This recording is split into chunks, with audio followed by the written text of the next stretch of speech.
Hey folks, Riverponics here, July 13th, 2022. I planted this garden first week of June, so it's been just a little over a month now. I pre-bought all these plants, just little babies, and a little over a month later, this is what I have going on. I think this is like the fourth season using the same equipment out here, same grow channels and all the same stuff.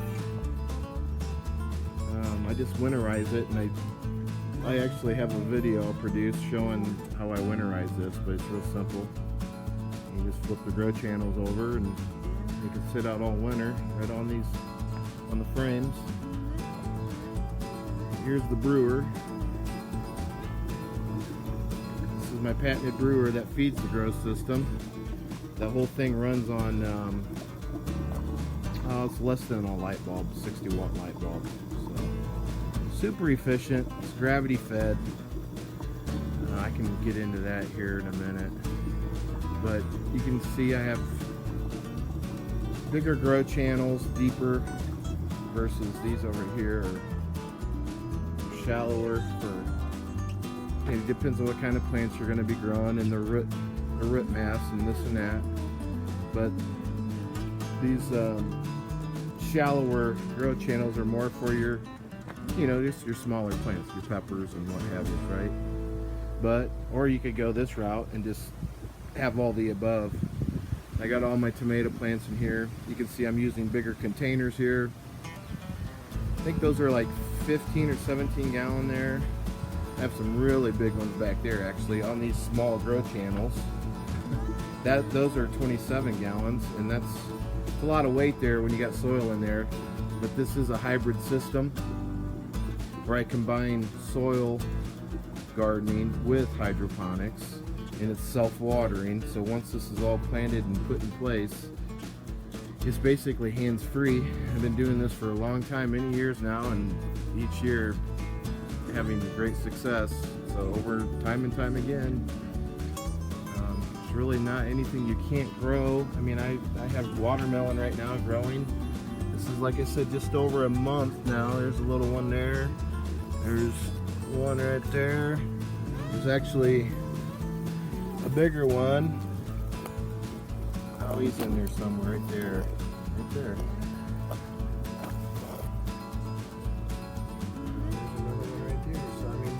Watermelon grown. Here's kale. The nice thing about these bigger containers is I have 3 different things going on.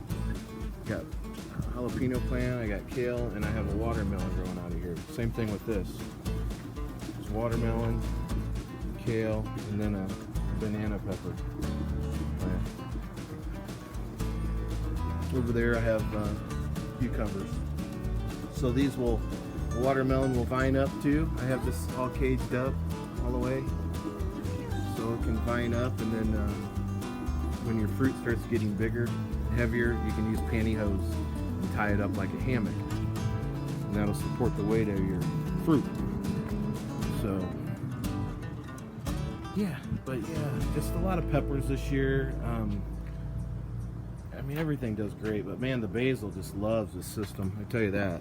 I mean, it's incredible, that basil. Kale too. Here's another herb, like a lemon balm. But yeah, you can see the cucumbers coming in now.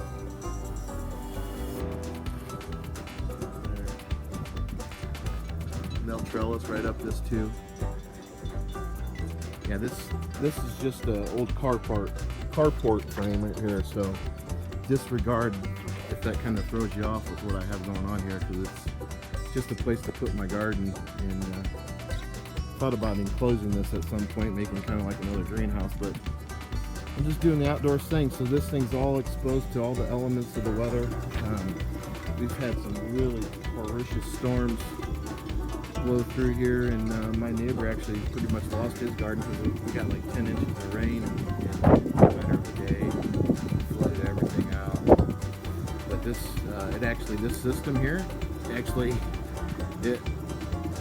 don't know, it was amazing what it did to it. It just blew up. You get that natural rain that falls on here, and then it saturates that soil there, and that soil and the water actually will dissipate back into the grow channel. You can see it's actually open there, but you can see the water's a little discolored, and that's just from the soil. So it's basically just, what do I want to say, absorbing the nutrients and stuff that's in the soil and sending it through the water and sending it through the system as a closed loop, you know, so continuously. So this thing naturally like fertilizes itself with just the soil, you know, not including that it's growing in the soil. But so with that said, you know, bear that in mind, keep that in mind. I even have honeybees that come here and drink water out of these grow channels, and I have a video on that too. But so I'm going to show you what I do as far as a natural way to feed your plants is, so today I'm just going around doing some maintenance, you know, just little weeds and picking, you know, stuff off the plants, manicuring, and here's all the residuals from there, you know.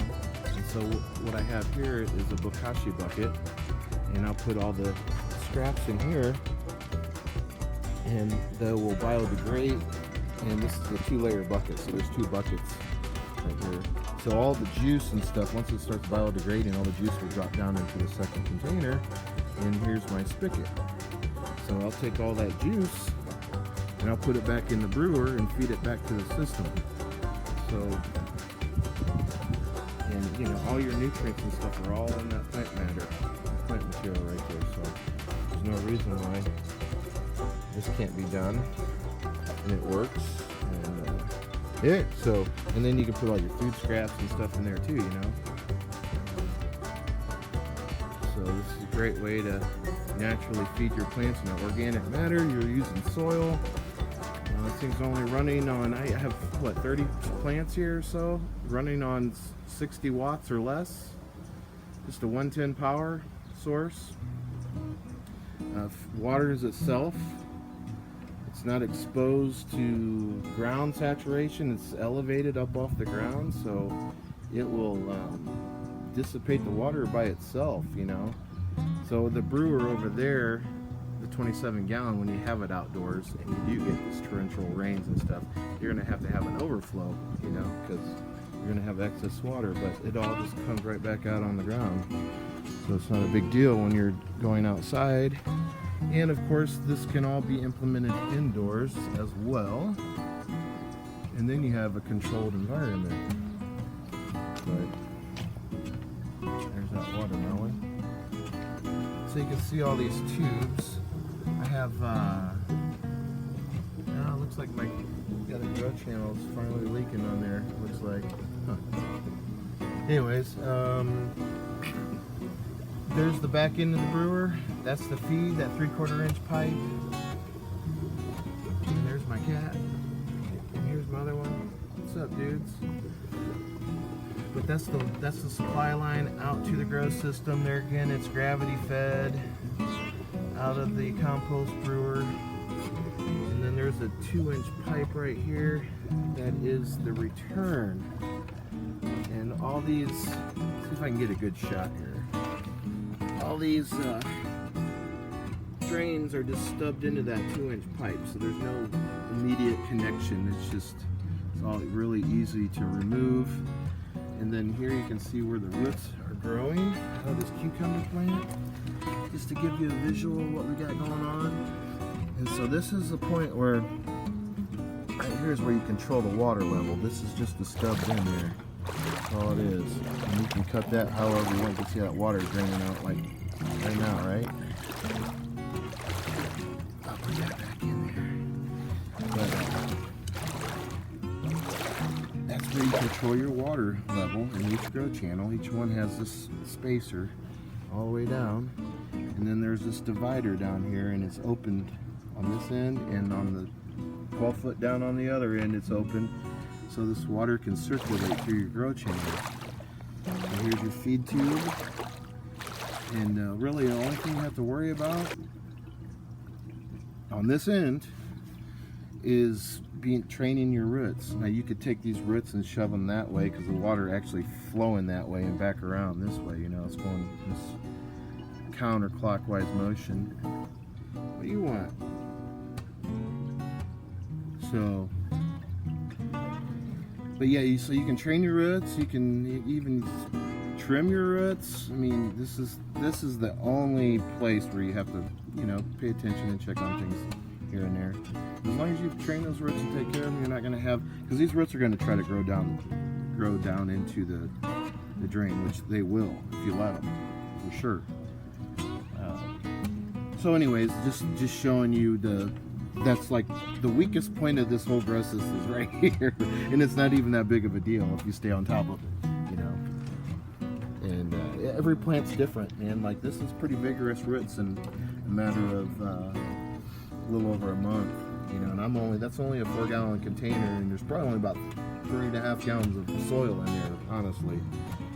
So right now is a good time to start clipping, start taking the foliage off these plants and feeding it back to itself. So I'm kick-starting the bokashi now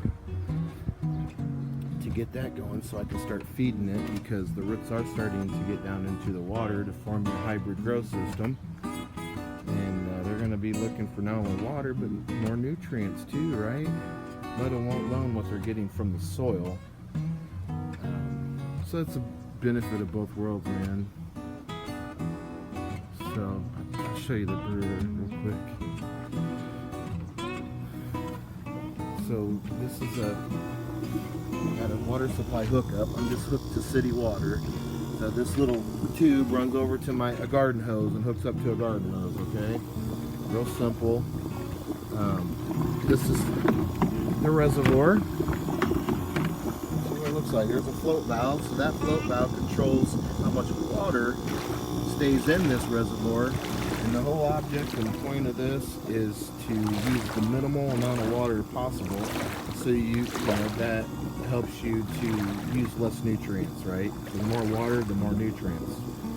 So you keep it to a bare minimum, which I always like to keep about 7 inches of water in here, because there is a submersible pump that's attached to this right here, okay? And this is my compost wand, and this is what brings the water from the reservoir into the brewer, okay? So it's removable, and it's nice because it's got a control valve. You can turn that off. You can turn that off, pull this out. Now you can fill up a container, or, you know, and water some interior or exterior plants outdoors in a different location, right? So that makes it really cool for that aspect. And then inside, we have this air pump. And this air pump is the motor horse. It's what moves the water. It's an airlift. So it moves the water, keeps everything stirred up, keeps everything oxygenated throughout the whole system on a continuous basis. Everything ultimately flows back to here and recycles itself. Now you can tell about a week ago we had torrential rain, and you can see how the water is just like discolored like river water. That's why we call it Riverponics. So, and it's just doing its thing, man. I don't try to overthink anything. Just let nature run its course, man. So, yeah, Hydro Tea LLC, Riverponics.com is my website. I'll show you here. So, all right. Thanks for tuning in, man. Subscribe, hit the like button. Hope that was informative, educational. So yeah, you can give me a call, email me, whatever, man. Place a comment if you have any questions. Talk to you later.